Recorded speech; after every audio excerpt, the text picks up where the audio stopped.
I know many guys of you have the problem that they don't finish tracks or they run out of creativity or other things. And in this video, I want to talk with you about how you actually get your tracks done. I already talked a little bit about this in the video about intuition, which I will link up here. I want to go in a bit more detail about my workflow, how I get my tracks done. And I showed on the same track where I finished the raw sketch in a week.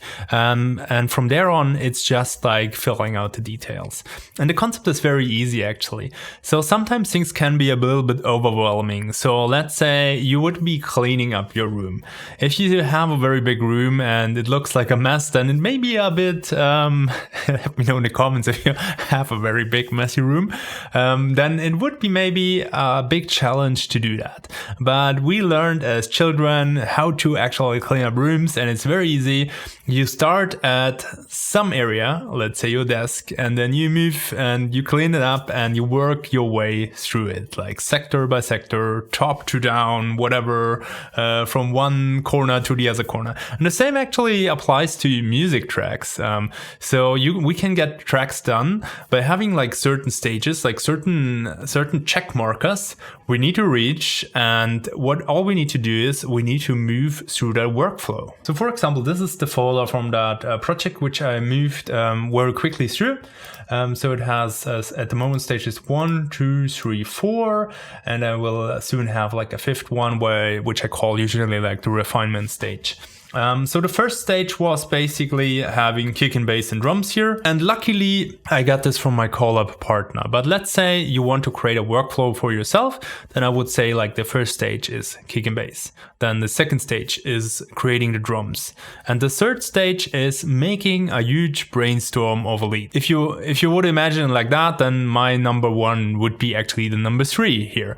So what I do is lately is I put numbers here, like 20. I want to have 20 melodic leads. I want to have 20 rhythmic leads, like FMs. And I want to have 20 atmospheres or pads. And once I have all those 60 elements, it will be much easier for me to create an arrangement. Even if you're feeling very uncreative, and even if you don't have a good day, and you just want to create maybe some music, or you want to force yourself to create some music if the day is that bad, but then you always can create 1 lead or 2 leads or 3 leads, no matter how long you take. And anyways, you shouldn't overcomplicate that, as I explained in the other video, but you can kind of like add up those numbers. And usually I think in a good session, I create like maybe like 10, 20 leads. So this is like 2-3 days for me. It might be different for you depending on your time schedule, what you have to do.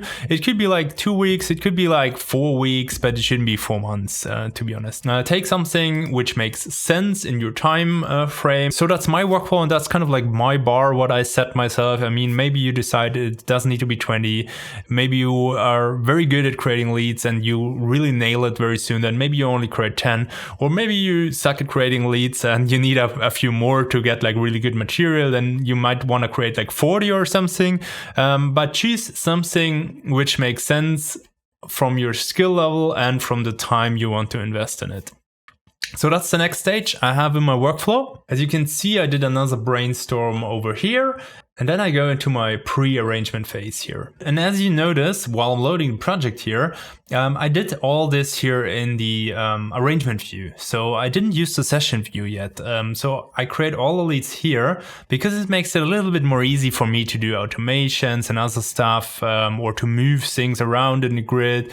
I think you are more flexible in that view than in the other one. So each view in Ableton has kind of like their advantages and their disadvantages, or depending what you have in your DAW, maybe it has a different workflow or something. You need to use it in a way which obviously helps you to achieve your goals. So in the next step, we will bring everything from the arrangement view into the session view. So as you can see, I added like a few empty bars here, and I have here still my brainstorm. So now we have our elements. I did a little bit more atmospheres than planned, but I have like 26, 22 here. And I struggled a bit with the leads, so I have a little bit less here, but I think actually the number is not true. I think I have more like 19 or something. So when I moved over, I didn't update this. But at some point I had the feeling this is enough material, I can create something out of this. And the next thing I usually do is once I copy this over, I leave a little bit of space here so that I have later, like that when I trigger this, that I can trigger kick and bass. Reduced drum groove and a full drum groove here, and then I have my leads over here. And what I do is basically I recombine them. So you can see this is always the initial one, has the same name, and then I try like different MIDI patterns here, and I see which work all on that synthesis here. And what I also do is I store in the project here all my MIDI clips into a separate track. There's no synthesizer or anything on it, but you can use that track later if you want to go, for example, do your own synthesis. You have a lot of melodies which you can choose from, or if you get stuck in a certain project and you don't know how to continue, then you can bring all those melodies and you will see which kind of melodic pattern works for that synthesis. Let's say you have an acid lead, then maybe some melodic patterns work better than others. So let's say on an acid lead, 1/8 notes might be not so cool as if you want to create a more like mysterious and leisure or spooky lead. And on acid, you might want to have something really like chopped and fast, which brings out the good properties of that synthesis. And that will help you to store those here in your project. The same for the FMs. So whenever I'm creating a new FM preset, I can take all those FM rhythms out and I will for sure find one which sounds good for helping me to create the synthesis. But apart from that, I try to recombine all of those here so that I get new combinations. And in the end, I have basically all those little clips, which I can then trigger with this Ableton push. So I'm sitting basically in front of the Ableton and I'm just pressing the buttons and I can combine all those leads here. You see me a lot doing that in the live streams I have in my members area. And once I recombined all the leads, I will go into the next stage. So I have set up all my material. I have loaded my kick and bass, my drums in here. I have recombined all the leads. I basically have everything to start. I'm prepared to do the arrangement, and I want to do the arrangement usually in 1 or 2 days. Maximum. So that's where I want to end in a raw sketch of the arrangement. It won't be a perfect track. It won't be something I will release. It will be something which has the main idea, the red line, which is the concept of the track, which has the story, which has the vibe of the track in it, where you can really say, okay, that will be more or less the direction of the track. And once I have this nice color palette of different sounds, I look for elements which make sense together, but also have the variety to tell a full story. And then I'm looking always for the major element. And the first thing I usually is I create a scene in which I put the name of the major element. So each of these leads had a name, and I put the same name here on the scene. And once I have this scene, I look for elements which combine with that element. So let's say I have like an acid lead. Maybe there's an FM which I could add to make a language between those two. And once I have this, I have like a lot of kind of like micro arrangement. So that's all like 16 bars blocks. And I can then easily bring them into order by moving them around here. If you want to see how I do that in my live streams. So you can see basically the full arrangement of that track, how I came from the clips to the arrangement in my members area. So it will be uploaded in the next weeks from the point where I'm making this video. And then you can really see how I do this. Also, you can support this channel, which is really cool because then I can create more videos for you. But anyways, let's say I have the story marked down here. I have enough parts, and I mean, you basically know how many parts you need. I mean, depending on how your arrangement looks like, if you have 2 main parts or if you have 3 parts in your track, you know how many sections it will be until you have your whatever, like 7-minute 30 track. Then I start recording it out. And I showed this, I think, in another tutorial or in my streams. I showed it definitely how you can record this out here. And from there on, actually, you have the idea. And there should be nothing which keeps you now from finishing this track. Actually, the only thing you need to do is to make it more beautiful, transitions right, to move a little bit the rhythms, maybe to change a few things in the synthesis,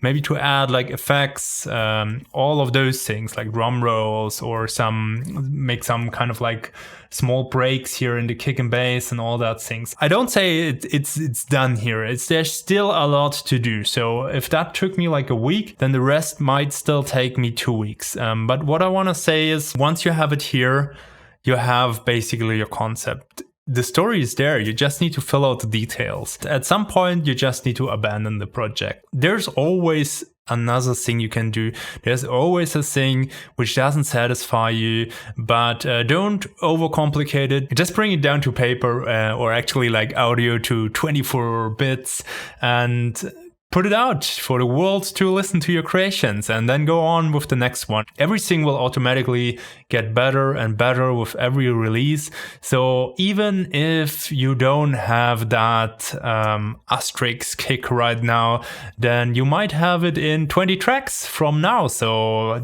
the only thing which actually keeps you from getting this professional sound is you finishing your own tracks, because once you finish more and more tracks, you get more repetitions. It's like everything. It's like if you're going to the gym, basically. If you go only one time to the gym because you want to make the perfect sit-up, you won't gain any muscles. You need to go like every day. And at some point, inevitably, you will get better. You will professionalize your sound.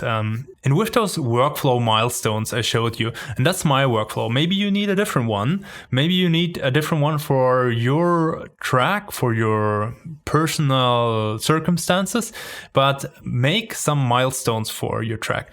Make something where you can progress, where you can make a check mark on it. And it doesn't mean that you cannot go back. Let's say I'm missing an element in my arrangement, I will create it. Obviously, it's not like that I have this stage and this stage, and there's like a strict border between them, and it's not allowed to go back. But avoid kind of like getting too much into the rabbit hole. So if you need an element, create it, but don't go back and do another brainstorm, or if you have it arranged and you have a red line, then that's fine. Maybe if it's not there, then it's not there, and the next track will be. So just try to move forward in your workflow chain, and in the end, you will have a finished track. That easy, actually. So you need to just like progress step by step in your workflow, and in the end, you will have a finished product. I hope you enjoyed this little tutorial on my workflow. Let me know about your workflow in the comments, or if you have any specific questions to anything I showed here in the video.